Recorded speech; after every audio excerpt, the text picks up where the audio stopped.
সেনাপ্রধান বলে দিলেন, মাননীয় প্রধানমন্ত্রী, আপনার আজকে অন্তিম দিন, আপনি পদত্যাগ করে দেশ গণতন্ত্রের হাতে তুলে দিন। শেখ হাসিনা বললেন, না, আমি দেব না, আমি ফাদার অফ দ্য নেশনের কন্যা, আমার বাবা এদেশ স্বাধীন করেছে, আপনি গুলি চালান।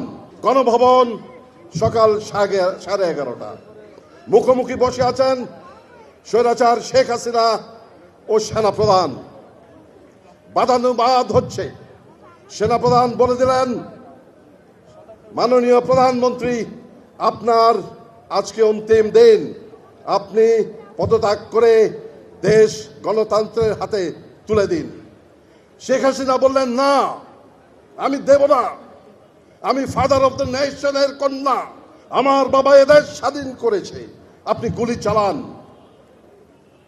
সেনাপ্রধান বললেন, মাননীয় প্রধানমন্ত্রী, আপনি দেশে এখন কি হচ্ছে আপনি জানেন না, আপনি চার দেওয়ালের মধ্যে অন্তরীণ, আসুন দেখি দেশে কি হচ্ছে।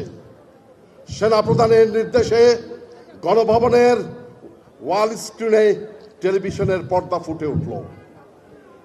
কাকতালীয়ভাবে বাংলাদেশের ঢাকার যতগুলো চ্যানেল আছে সবার ক্যামেরা নিবন্ধ রাওয়ার প্রাঙ্গণে, যেখানে আমরা 200 অফিসার এবং সাথে আশেপাশের জনতা মিলে 105 আমরা দাঁড়িয়ে বিক্ষোভ প্রদর্শন করছি। আমরা বক্তৃতা দিয়েছি, শেখ হাসিনা দেখেছেন। আমরা যখন এখান থেকে মিছিল নিয়ে রাওয়া থেকে বেরিয়ে জাহাঙ্গীর গেটের দিকে অগ্রসর হচ্ছি, তখন আমার কাছে একটা টেলিফোন আসলো চট্টগ্রাম থেকে, আমার এক সহকর্মী। আমি বললাম, হ্যালো।